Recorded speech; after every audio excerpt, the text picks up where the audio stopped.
Hi, I'm Ralph Sevinor from the Alarm History Museum, and I have the pleasure of introducing my partner in this project, John Sargent. Hi, we are at the California Alarm Association December 2023 Winter Convention at the San Francisco Fairmont Hotel. And we've got with us Bob and Dave Michael of Valley Alarm, and great to have you guys here. We're just going to do a little chat, and let's go back before we got in this business, when you guys were young. Bob, tell us about, where'd you grow up and what were you interested in? Dave and I are two of five brothers. We grew up I was born in Southgate. I was born in Washington State. Dave was born in California. We grew up in Southgate, and Dave's quite a bit younger than me. Dave's 12 years younger, I hate to admit. And so, as you're growing up, there was pretty big separation between us. Is it oldest and youngest? Yeah, we're the oldest and youngest things. And I don't know, that was the beginning, right? Okay. And then you grew up too. What did you guys want to do when you were kids? Did you have a... I don't think I remember one time, this is one thing that does stick out. I went to a technical high school, and I was in an electronics program. And they did a questionnaire at some point, sophomore year or whatever, because they were really oriented to turning out engineers. And I told them I want to be a dentist. And they were horrified. They're like, we got the wrong guy here. But I don't know that I really had a strong desire to be anything particular. Did you have a hobby? I was really into sports as a kid and even as an adult, right? So, baseball, football, basketball. And how about you, Dave? I was pretty focused on math, science, that sort of thing. Okay. I'm sure always thinking about being some sort of a science engineer type career. That's where I was thinking. And I was very into sports from a hobby standpoint. Hobbies, okay. Basketball, football. All right. So then, back to you, Bob. So then you graduated from high school. What did you want to do after that? I don't know that I had a real big, at that point either, any real focus. But you knew you had to go to work. Yeah, well, I went to college, right? I never got a degree, but... What'd you go for? Just general ed. And after about 2 years of that, I decided that I needed to get kind of serious, and I wanted to be a pilot at that point. Okay. So I interviewed with all the military services and took the Armed Forces exams. And to be a pilot in the Air Force, you needed to have a degree. As with the Navy, to be a pilot in the Navy, you needed to have a degree. The Army offered me a warrant officer program to be a helicopter pilot, but it was during the Vietnam era, and that didn't seem like really that cool of a gig. Smart man. Yeah. But the Marine Corps had a program at that point that I qualified for, and that I knew I would be accepted into. But you had to enlist it was enlisted. It was called MARCAD, Marine Air Cadet, and you had to be enlisted to be selected for that program. While I was in boot camp, they canceled that program after it had been gone for like 20 years, and so they offered me OCS, but. Again, not having a degree and being an officer in the Marine Corps, I'm pretty sure I was going to be leading a platoon up a hill in Vietnam somewhere. Wow. So I opted not to do that and served out the rest of my time there. But I mean, that was my aspiration at that point. Okay. Dave, how about you? After high school? So I was pretty studious in high school, and I went to Notre Dame. I was a chemical engineering major at that time. And I did 3 years at Notre Dame and not very focused and not very successful. I was pretty good at partying and going to football games, but not so great in class. So I left Notre Dame I was out of school for a little bit. I went to work for Bob as a helper I forgot about in the alarm business. That was my first taste of attic insulation and pulling wire and wiring up devices. And then I went back to UC Irvine, and I don't know, I went through a few majors. I was a physics major for a while. I was in computer science for a bit, a little bit of electrical engineering. I racked up a lot of units over the course of many, many years, and I was kind of in and out of school. I was still pretty not focused, and finally at some point I just said, well, this isn't ever going to happen, and so I got a job as a truck driver, which my educational background was very well suited to. So I drove truck for a bit, and my first child was born, my daughter Allie, in 1995, and only a couple of weeks after, Bob stopped by my house and invited me to join his company. He needed some people, and I came aboard at Valley Alarm, and I've been there almost 30 years now since. Yeah. So let's back up. Tell us how did this start with the alarm business? Well, it's kind of similar to Dave. It's interesting hearing that. I kind of forgot about the pulling wire part. Cheap help, right? Yeah. The same thing. Ed was going to be born in a month. And I'd been kind of kicking around. I was working in the marina on yachts. I had Doing what? Doing repair, general repairs, primarily electrical. And I also had the license to distribute a unique marine battery charger, right? But I was kind of working at it, not real hard, but kind of hard. And it just seemed like with a new child almost there that I ought to have a real job. So I But what year was this? 75. So I did I looked in the papers, was what you did at that time, and I found a advertisement at API. For API the alarm industry was changing. They were kind of getting away from ball traps and lacing on doors and windows to multiplex systems, and they were having a hard time finding people that were knowledgeable to do that kind of work. So I had an electronics background, and they hired me as a technician. So API was the first company. Yeah. Okay. And where was API located? In Los Angeles. They eventually were in Chicago as well, American Protection Industries.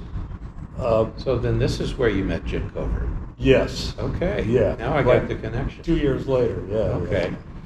Yep. So tell us about that. You were doing what, installation or? I was doing service. They trained me to be a service tech, and I had a real affinity for it, having worked on jets Sure. and worked with electronics my whole life. So, I mean, I was pretty good at it. And within 2 years, I was service manager of what was a major independent company at that time. Yeah. Right? Yeah. And And they were a big company, large? they were, at that time, they were one of the biggest independents, probably. And their scope was all of Los Yeah, Angeles? mostly Los Angeles focused, right? Mm-hmm. What was the training like back then? Well, I don't know if you know Ron Dalton? Yes, Of course. yes. Yeah. No, Yeah. you, of course. Well, they put me back in the lab with Ron Dalton and said, here's a new guy, train him. Well, Ron Dalton was a little bit of a fireman, Yeah. And so anyway, little by little, the first job they sent me out to, I remember, it was after a couple of weeks. They sent me to a mall to work on the video system, right? We got cameras down in the parking garage. Go out there and see if you can figure it out. But anyway, when I was promoted to service manager, I had a lot of responsibility. I mean, I was really fortunate to fall into that company. You at got that in time. at the right time for that It was part. perfect. It was Yeah. so lucky. Yeah. I mean, I had a lot of responsibility as service manager, but the other interesting thing about that period, API was at a point where it had kind of you guys know Stuart Resnick or know of him, I'm sure. Well, he started with a little tiny alarm company in Long Beach and built it into API, what it was at the time I went there. And they had kind of outgrown their ability to manage themselves, right? So they brought in all the managers, of which I was the juniorest guy on the team. Went on a 3-day trip. I think we were at a marina in Oxnard, and we brought in this industrial psychologist, and they kind of revamped their whole management system. And I was beneficiary of being involved in that whole process, right? Yeah. So I was pretty lucky to experience that. Was Artie Agier there at the time? No, yeah, he was there in a kind of toward the end in a different. Okay. All right. In a different area But than besides I was. Stu, who was really making the decisions where the company was headed? Well, interesting. Resnick came to those meetings. Mm-hmm. Elmer Brackett Oh, was the president. Ted Willey Oh gosh. was he was my boss directly, the operation manager. Ron Dalton was one of the big guys Steve at that Nicholson? point. Steve Nicholson was Goodness. the We're dating ourselves. yeah the And were they CFO. a fire alarm company as well, residential, commercial, mixed? It was everything. It was everything. They were certainly commercial focused, but you know, like everybody, they did residential as it was kind of Yeah. So let's necessary. I'd like to move you ahead a little bit though, because we got to catch him. Yeah, yeah. Where this is. So where, you know, you worked there for a while, but you did. How did this thing unfold with Valley Alarm? Well, okay. So after about 2 years as service manager, and Jim Covert had come on board about that time. So he sold the business. Pardon me? Resnick No. Covert was. It was his first foray into the business. Oh, He was I didn't operations realize that. manager. Interesting. He was at Jim Covert was? Yeah. Yeah. I mean, he was like one level above me, and he certainly moved on. Yes, you did. But we got along really well from the beginning, and after about 2 years as service manager, we were seeing, it was during the period of time when companies first started using subcontractors, and all these subcontractors were making a lot more money than we were, right? So we decided we were going to go be installers, which honestly I had never done. I had been a service tech, right? And so myself and my assistant manager at that time decided we were going to, and the word got out. And Brackett called us into his office one time and said, "You know what? I hear you're thinking of leaving." And we said, "Well, yeah, it's true." He said, "Tell you what, you don't leave until we get you a replacement, right? So that it's a smooth transition. And I won't force you out either. We'll give you work after you leave." So it was a nice arrangement. And Jim, being the new operations manager, we became his go-to guys for difficult installs. So you sort of developed towards a subcontractor. Yeah. I see. So then being in the subcontracting business, we started kind of building our own little company, which was mostly doing installs. What was the company back then? My company's name? Well, the first one was Custom Systems Engineering. I just found some stationery the other day. Had the little atom thing. But yeah, Custom Systems Engineering. Huh. Okay. So then, you've got this going. Now. Well, we installed for a while, and It was just the two of you. yeah, just me and that partner. And then eventually we kind of went our own separate ways, each of us doing our own install program. And one of the top salesmen at API at that time, I won't mention his name, came to me and said, "Hey, what do you think we start a company?" And he was a really good salesman. He had other issues, but Okay. and we started working. So we were installing. I was installing to make a living. He was selling actually for another company to make a living. And in between that, he would sell jobs and I would install them, right? And then we'd manage them. We had to do the billing and all that thing. Little by little, we started building a revenue base.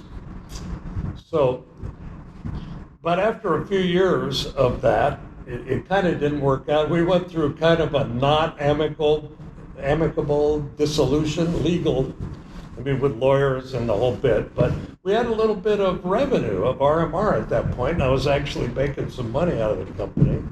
And we started, I kept doing the same thing, subcontracting and doing new jobs. And eventually it got to the point where I could afford to only do my own work, right? So I didn't have to do the subcontracting anymore. And we grew little by little. I'll tell you this story. So I started at 75 when Ed was born. When he started high school, I like to tell this story. His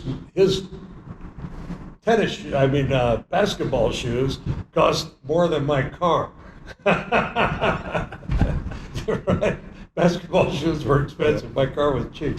But we were just at a point where we were starting to hit a tipping point, and we started to be able to make a little money. So then we just, little by little, we grew the company. So that would have been 15 years later, 1990, right? And so Still under the name of, no. It was a Valley Alarm. so you had changed it. Yeah. Yeah. So what influenced you towards that? Toward what? The name change? Well, with my partner, we created a different name, right? Okay. But it was similar. Uh-huh. And we were going to go big time, and we did. We were fairly successful. We grew it into something that supported us, right? Yeah. But so when we dissolved, he got the name, that original name, and I took on that. I see. Okay. All But right. so we grew for like 5 years, and that's when Dave came onto the scene. Okay. So, but originally, now I know you guys are both married. Was Jeannie part of your business then? Oh yeah. Okay. Thank you for asking too. She would never forgive me. Jeannie was a huge part. About the time, a little before that dissolution with the partner, Jeannie started getting involved. Him and his wife had been doing all the record keeping and bookkeeping, and it was a wreck. So we kind of had to take it all over, and that's when Jeannie came, and Jeannie worked hard for probably 20 years, right? It was the biggest mistake she ever made. Just to come in for a few days or maybe a week. Well, And it it started turns off into, probably kind of part-time, but eventually it got, and Jeannie is very focused. She takes it really, really seriously. I like Oh, to yeah. say Very meticulous. that she left the business like a week before the nervous breakdown, right? I mean, she worked really hard for a long Were time. you software at the time? Did you use billing software, or was everything mechanical? We did at one point. We had, right before the dissolution of the company as part of our organization, I don't know if you know Caesar software. Caesar. We used Caesar. Yeah. That was Steve Lewis's brother. Steve Lewis, yeah. So we had computerized with the tractor feed and all the all the billing was a nightmare every month. But we had gone to that. But anyway, Dave came on board. So we're growing little by little, and we're getting more and more successful, and we're able to take a little money out, but we're still not rolling by any means. And we asked Dave, and he agrees to join us. And he's a big Ben. He doesn't know anything about anything. He doesn't know anything about business or alarms. But he's a worker and he's smart. And he came on board. And right around, how long were you there before I went to Chicago? About 6 months. So he was About 3 months. Well, we're not only we're doing our regular business, but we've also got it's part of the door knocker, the Mass market. the low end 2 doors and a motion We started a detector. telemarketing. You got involved in that. So we had a telemarketing, and we did. We went to a seminar with Ron Davis. Yeah. You know the I was story. probably there. Yeah. And it made sense. So we did some of that. We had like a room full of telemarketers and a bunch of salesmen with little demo cases. Oh, yeah. And What year was that about? 1995. yeah, 1995. And so, but this is an interesting, we kind of threw Dave into the lurch here, I guess, and Jeannie for sure. Jim Covert calls me out of the blue sky. And he says, and I still remember the words, Bob, I need your help. Right? And I'm like, cool. And he's like, they had just bought National Guardian. And what was that, a special division of National Guardian, the high-end stuff? Watchman, was it? Or Yeah, Silent Watchman. And the Silent Watchman division. And they had J.C. Penney's account and all the PepsiCo accounts that were threatening to cancel. And then they just bid off this thing, and it was a nightmare. It was out of control at that point. So they wanted me to come in and start a national program of technical technicians and just put out fires and revamp the whole installation process with those accounts, make sure they had standards this thick for each one of those, right? Oh, sure. But I said, look, I already got a job. I'll think about it. But so Jeannie, a few days later, this is an amusing story, I think, comes to me and she says, well, so what are you going to do? And I said, well, I'm going to tell him no, of course. We got this company to run. And she says, I think you ought to do it. And I'm like, and she's like, this opportunity ain't coming around. I was a direct report to Covert at a major company, right? Yes. So I said, well, I'll go for an interview. So I flew to Chicago and they interviewed me. And anyway, I got hired eventually. And I didn't know that. That's Yeah. interesting. so they called it the tech team. I ran a national technical program. But in the meanwhile, Dave and Jeannie are back running this company by themselves. So I'm 2 months into the alarm business. And I'm, answering the phone and posting checks into the accounting software. That's my knowledge of the alarm business at that point. Wow. And Bob bails on us. He goes to Chicago. Oh, really? And there I am with Jeannie, and we had a service manager guy, and this brand new telemarketing operation, Mass Market, which was brand new and floundering a bit, and with a sales manager overseeing it that was crazy. Yeah, it was. And there I am. I'm thrown into the lurch, and we struggled to figure it out, but we figured it out quick. It was a great learning experience. Yeah. How big was the company back then? I think we had about 35,000 of RMR. And employees, 12, 15, Ooh, I don't think that many. 10? Well, if you count the telemarketers, That's right. Yeah, that program probably had 12. Yeah. But other than that, maybe half a dozen. Yeah. Not a lot. Yeah. So then what happened? So you're in Chicago. Well, okay, so we're in Chicago, and it's going great. I mean, we're making strides. That position really had the capacity to change the operation of the company, right? Because we could hold people accountable and we were like the complaint division for the major accounts, right?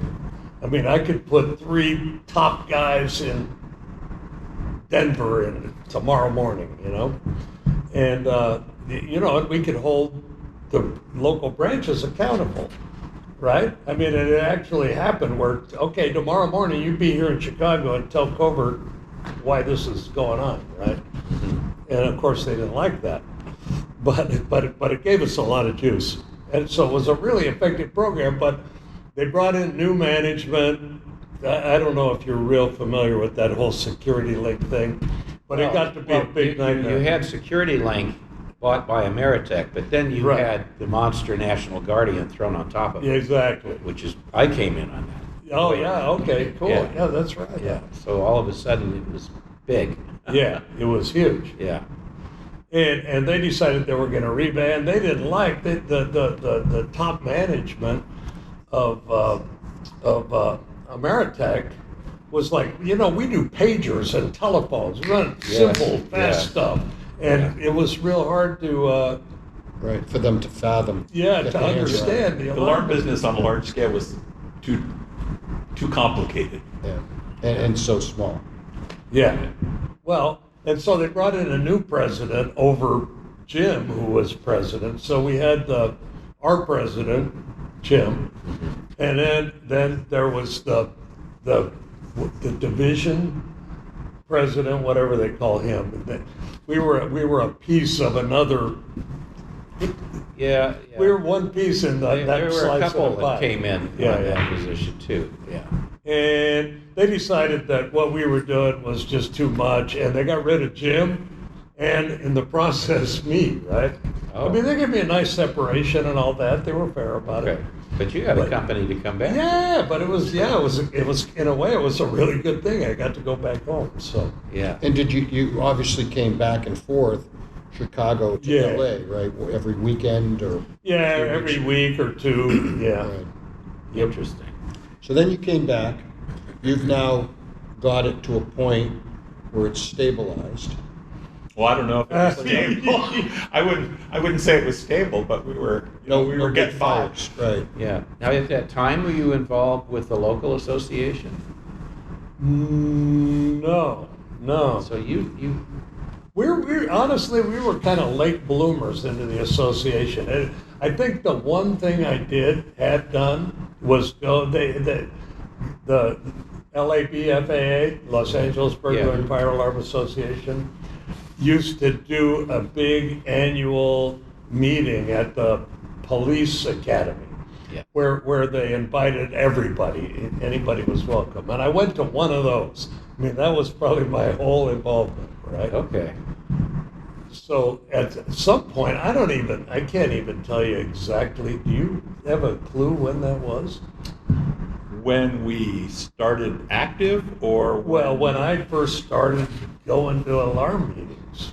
I know that you and I and Paul Udell went to a GLASA meeting Well, that's probably around the year 2000, give or take. Sounds about right. Yeah. Sounds about right. I think we were the only, there's Bob Jennison, Mark Sepulveda, and us. I think we're the only alarm dealers. I think there was more central stations represented than there were dealers. Yeah, they asked for a show of hands. Any dealers here? There were like 2. But yeah, so we were kind of late to the association. Like a lot of people grew up in it. People like Rick Gumbar and I mean the pioneers, right? Jerry Linder and some of the old Kirk McDowell. yeah, Berlin, yeah. They were in it from the beginning. We were kind of late to that party, but then you both got in with both feet. You got very supportive yep. and Yeah. active. Well, they were desperate for officers, right? As they still are. And within a very short period of time, I was president, right?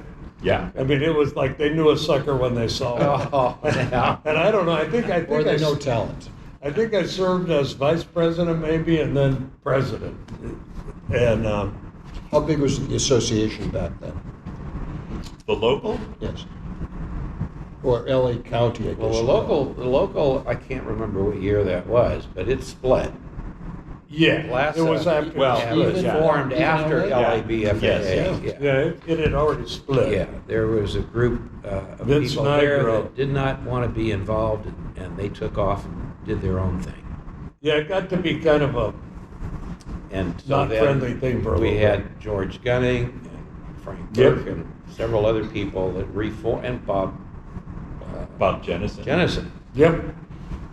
recreated it into GLASA, Greater Los Angeles Security. And that's what brought them together?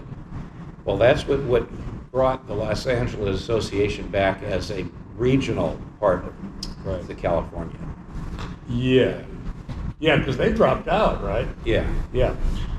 So, okay, so then, and as far as the company, you know, you guys are doing like gangbusters up there in the valley. And Well, we were growing little by little by little. I mean, it's kind of a thing, and I'm sure Ralph can identify with this. You kind of hit a point where it gets a little easier. You have some key people, and you're not wearing every hat. You're only wearing half of the hats, and you got somebody like Dave that's wearing the other half of the hats. And and it's a little easier to grow, and we did acquisitions. We've always done acquisitions. In 2004, we did a major acquisition that really changed the company.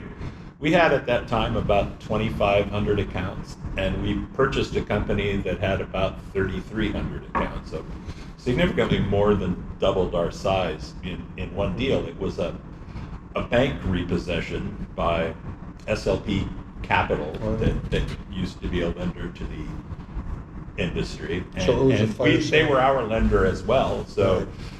they had repoed a large batch of accounts, and we got a very good deal on it. It had horrible attrition when we acquired it, but it had some redeeming qualities. We kind of smoothed it out. It really, really changed our company, gave us sort of a critical mass that allowed us to deal with actual banks instead of the sort of sketchy Did you get lenders. any good people out of it as well? Not really, no. It was pretty much just account. So it's great asset. that you had a banking relationship at that point, because so many companies don't have that.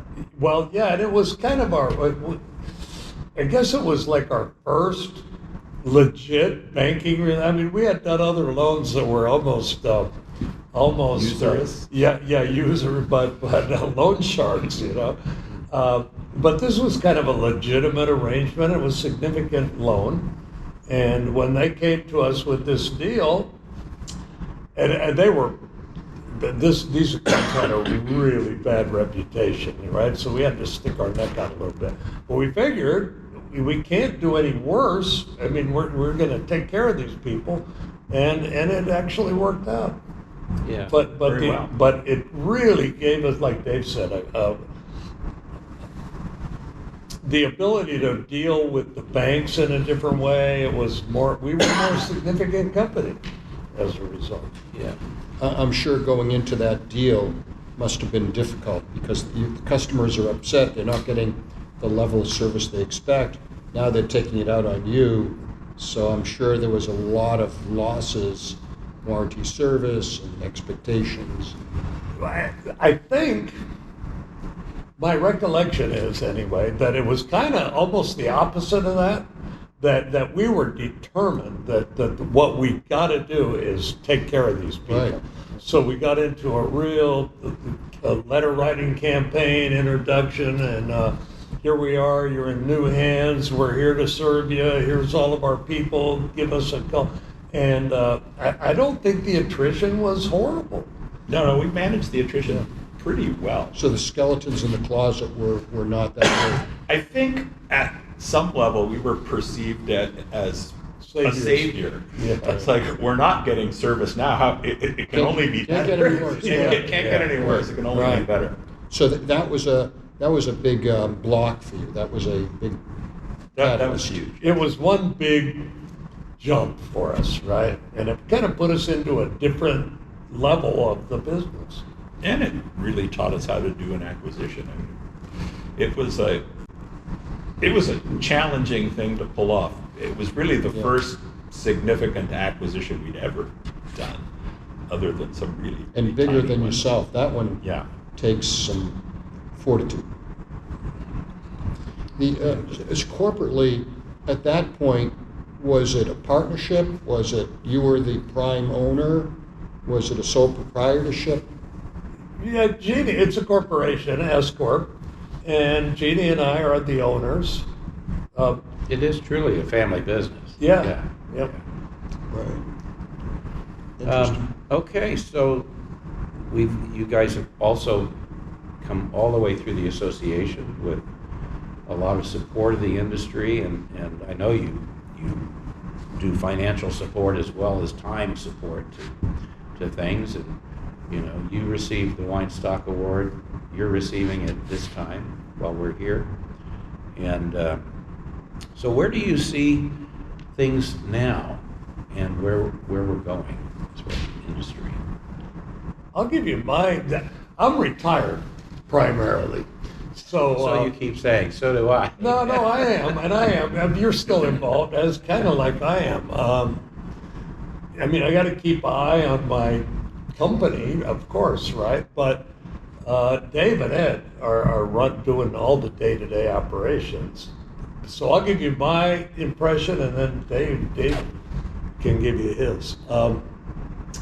The business is changing, just like it has been. Just like when I got in, I told you that that API was going from ball traps and lacing to multiplex, and it's kind of been an industry ever since I've been involved where you got to roll with the changes, and you got to take advantage of them, and you got to change your company to still be relevant.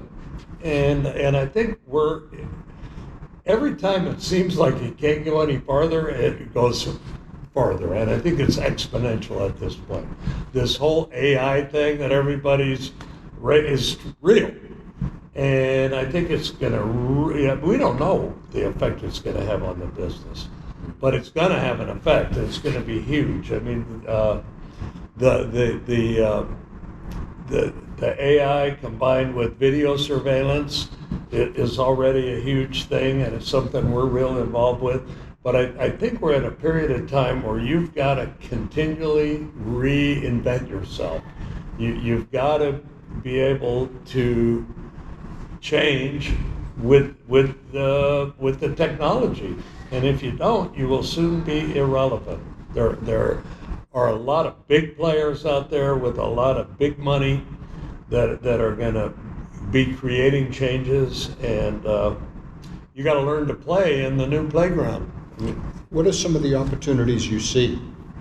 Well, the video. And this is for both of you. Yeah, and we should have, Dave, you tell them what you think. What's interesting is you touched on the two things that I immediately came to mind, being AI and video analytics. I think video analytics we expected, or at least I expected, for years for it to take off, and it never quite did. Well, it's taking off now, for sure. And I'm in your camp, by the way. I've been hearing this for years. Now we're starting to see it. Now we're really starting to see it, and I think it's accelerating. And AI, I think, is going to play a huge, huge role in the development of that as well. AI is going to change the central station business. I think I don't think you're going to see very many human dispatchers. I see that being very automated, synthetic humans handling most of the traffic. But on the alarm side, the dealer side, the video analytics combined with AI and detection and handling of signals, I think is just going to be game changing. It already is to some degree, but it's going to be massive. Well, and again, with the exponential aspect, Yes. right? As AI develops, it's going to happen quick. And God knows where it's going to end, but Instead of infrared motion detectors, you're going to have intelligence Video sensors. camera. Intelligence Yeah. detectors. We're seeing that now. Yeah. A question on one of the threats perceived real. What about DIY? to me, DIY is not a threat. We don't lose customers. Remember the sky was going to fall DIY. 3 years ago? 4 years ago. To me, it's more of a funnel. It's sort of an intro to alarms. You get people in apartments and do-it-yourselfers and whatnot that get alarms, and maybe they get a little older and a little busier and a little more affluent. And they say, I don't want to screw around with this on my own. I want to hire a professional company. So to some degree, it's a recruiting tool for users.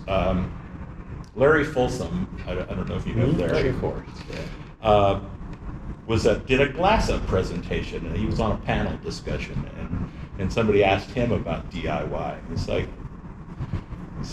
like if you mow your own lawn, you're probably not my customer. There's going to be people who want to do things themselves, but most people don't want to do it themselves. What about threats to small business, threats to our industry? Look into your crystal ball. What do you see? And the second component of that is training, is getting trained people, techs and things like that. Maybe you can touch on that. Threats, the threats that everybody always seems to think about are the large companies, the Googles, and that always seem to be lurking on the perimeter of the business, but they don't ever seem to make a huge impact. I don't know if they will, but so far not so much. Maybe the alarm industry is resistant or difficult for mass companies to handle. It's a messy business.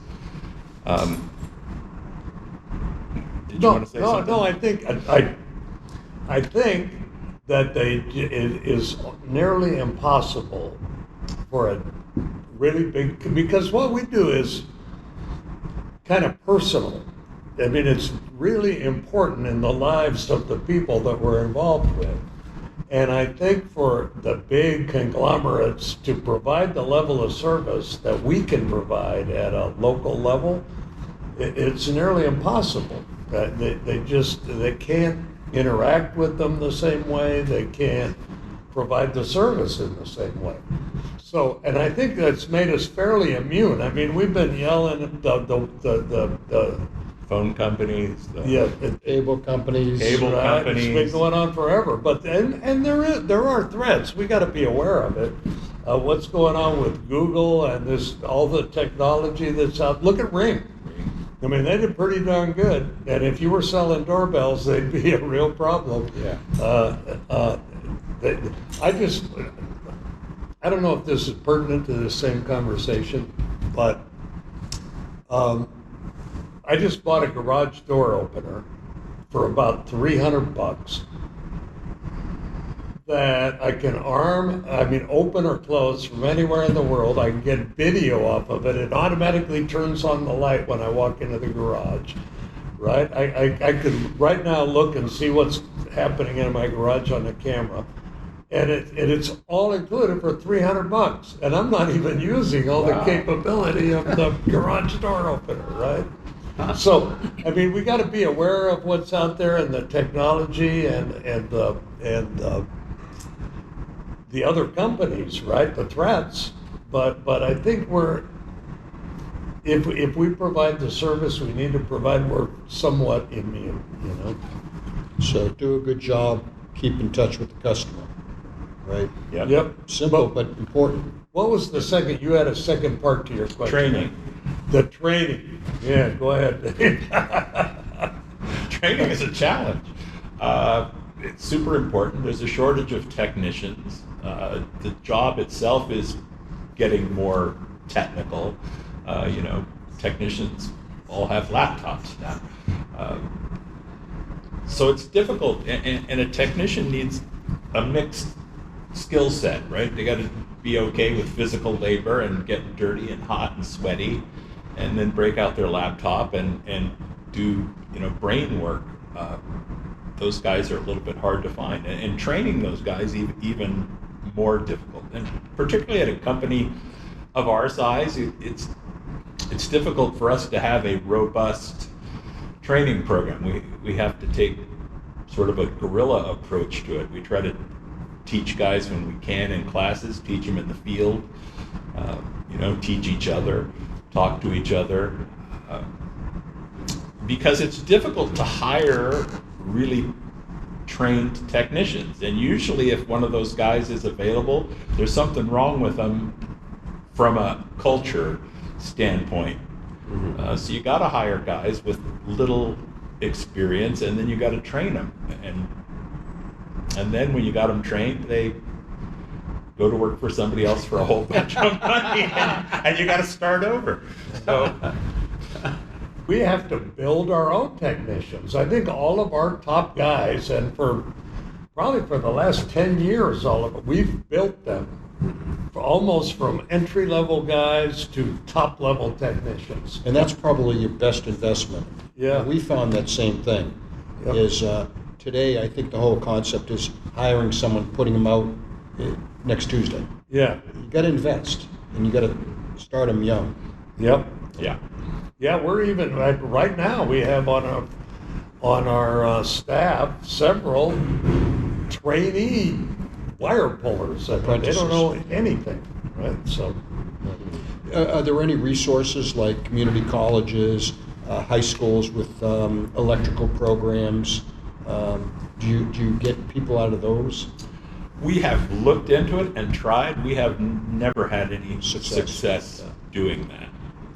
military is another one. Yeah, military. And there are, I mean, I had API when I was service manager back in my entry level management. I had great success doing that. With veterans? Hiring trained electrical technicians out of the Navy but I don't know how you do that now. We've looked into that too. And we haven't. We haven't. It hasn't ever gone anywhere.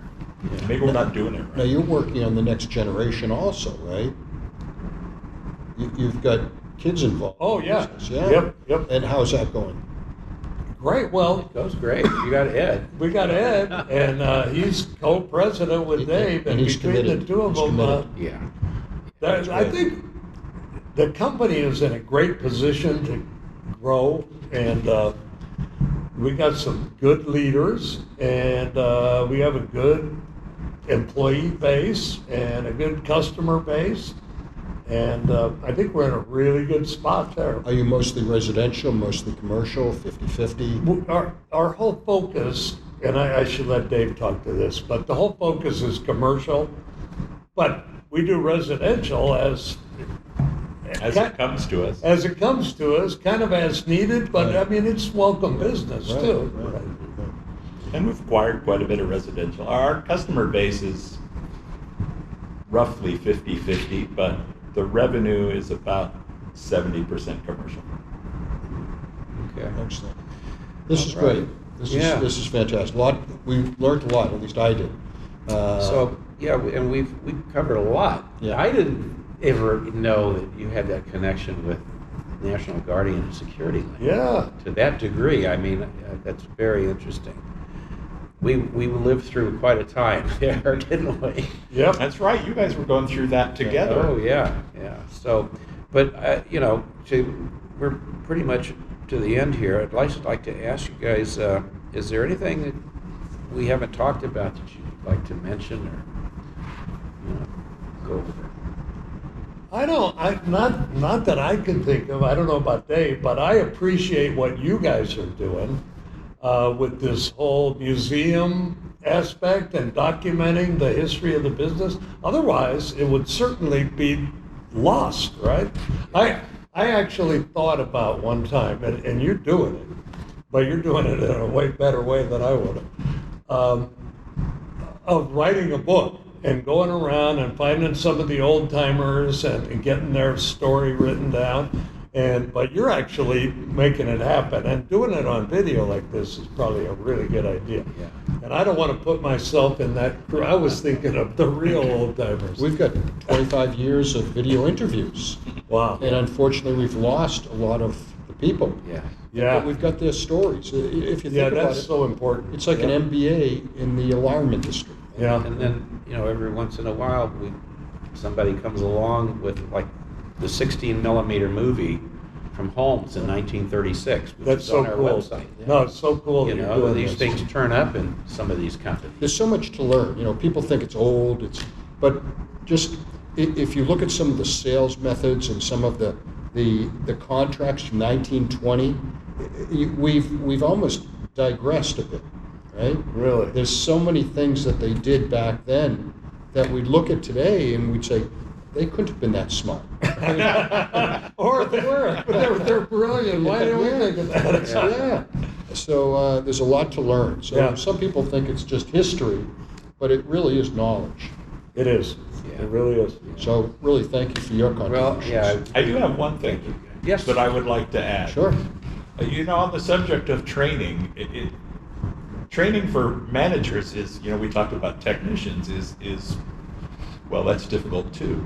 And the association is very much that. It's manager training. You go and you network and you meet people and you go to seminars and you learn, you know, all sorts of things, legal, HR, technology, products, you know, sales techniques, a pretty broad-based educational program for how to run a successful company. And the involvement in the association is really valuable. And nevertheless, it's hard to get people involved, hard to bring them in because they don't see the value. They don't, Yeah.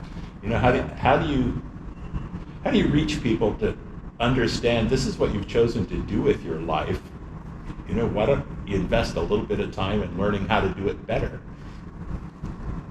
They don't see it that way. No. They don't see it that way. Some don't. I'm sure you've seen it in acquisitions. You look at an acquisition and you start to peel back the onion of an acquisition, and they've done so many things wrong that they could have done right Oh, yeah. if they just had a bit of knowledge. Yeah. Oh, And yeah. so the associations are really the source of the knowledge, right? Yeah. It is. I know I come here from Boston and I always walk away with tidbits of great information.